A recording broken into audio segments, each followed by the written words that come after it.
Hello and welcome back. Imagine you are CEO of a growing company and you have 10 different project managers leading 10 different projects.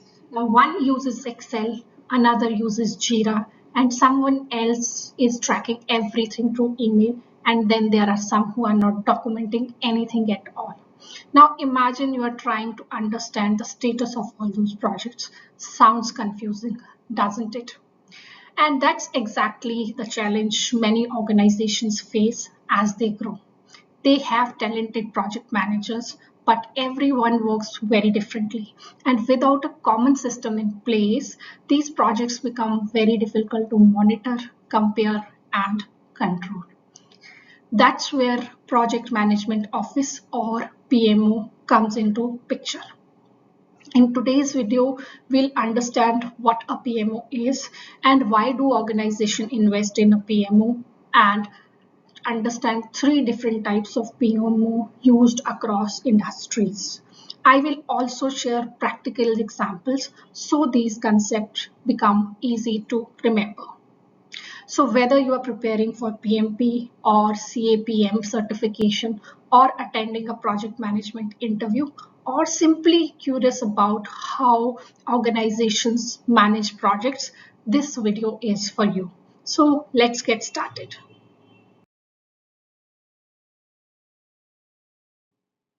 Let's begin with a very simple story. Imagine you are building 5 houses at the same time, and each construction team buys material from different supplier, follows different safety rules, and report progress in completely different formats.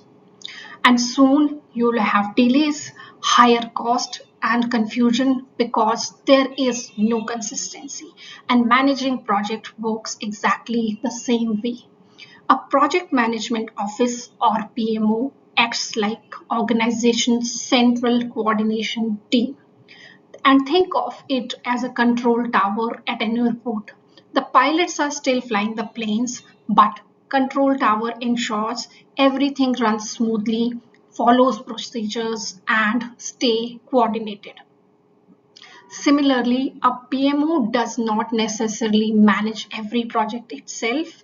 It creates standard templates, define best practices, recommend tools, maintain lessons learned, and help project managers follow consistent processes.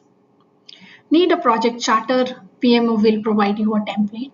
Need a risk register or status report? PMO already has a proven format ready to use. So instead of reinventing the wheel every project, team can focus their energy on delivering successful outcomes. And that is why people often call PMO the central command center for projects.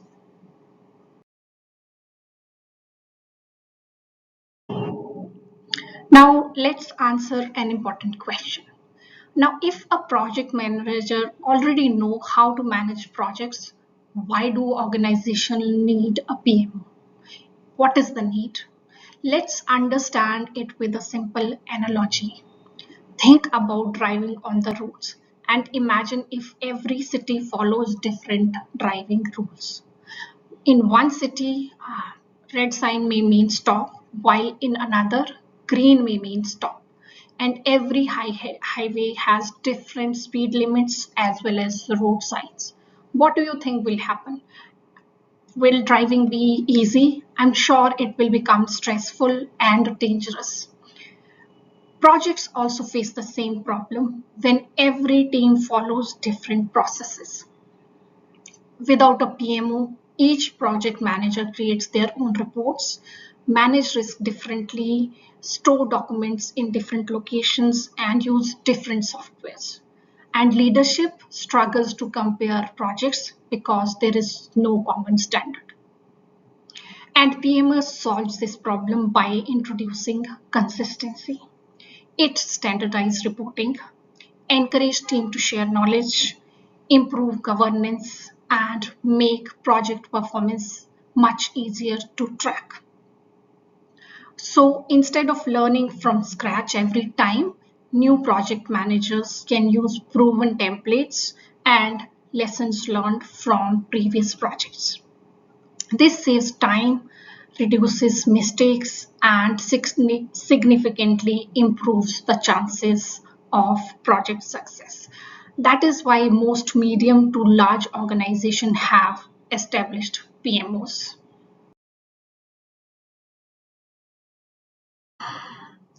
Now that we understand what a PMO does, let's look at three common type of PMOs and think of these as three different management styles. That is it. Let's start with supportive PMO. Supportive PMO works like a sports coach. The coach provides training, advice, playbook, and encouragement, but player still makes decisions during the game.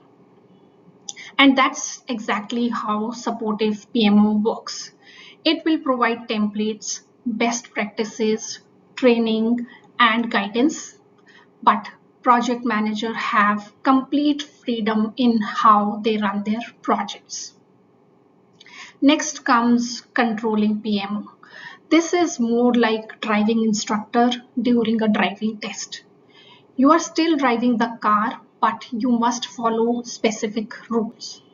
A controlling PMO requires project managers to follow defined methodologies, reporting standards, documentation, and governance processes. And it regularly reviews compliance to ensure everyone follows organizational standards. And finally, we have Directive PMO. Think of it like orchestra conductor. Every musician plays their instrument, but conductor controls the overall performance. Similarly, a directive PMO directly manages projects, and project managers often reports to PMO itself, which assigns resources, monitor execution, and makes key decisions. But remember, supportive PMO guides, controlling PMOs govern, and directive PMO manages. The right choice depends upon organization's culture, project complexity, and business need.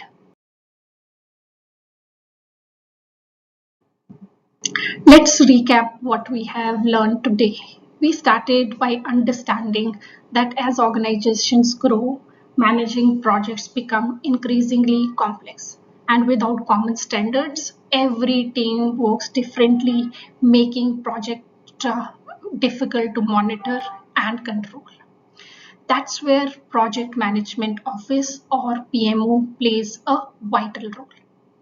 We have learned that PMO creates standard processes, promote knowledge sharing, provide templates and best practices. It improves governance and helps organizations deliver projects more consistently. We also explored three major types of PMOs. Supportive PMO acts as a coach. Controlling PMO ensures compliance with standards, and Directive PMO directly manages the project. Now, understanding these is extremely valuable because many PMP exam questions and project management interviews focus on the role of PMO. Thank you so much for watching this. I hope this video helped you understand the concept of project management office in a simple and practical way.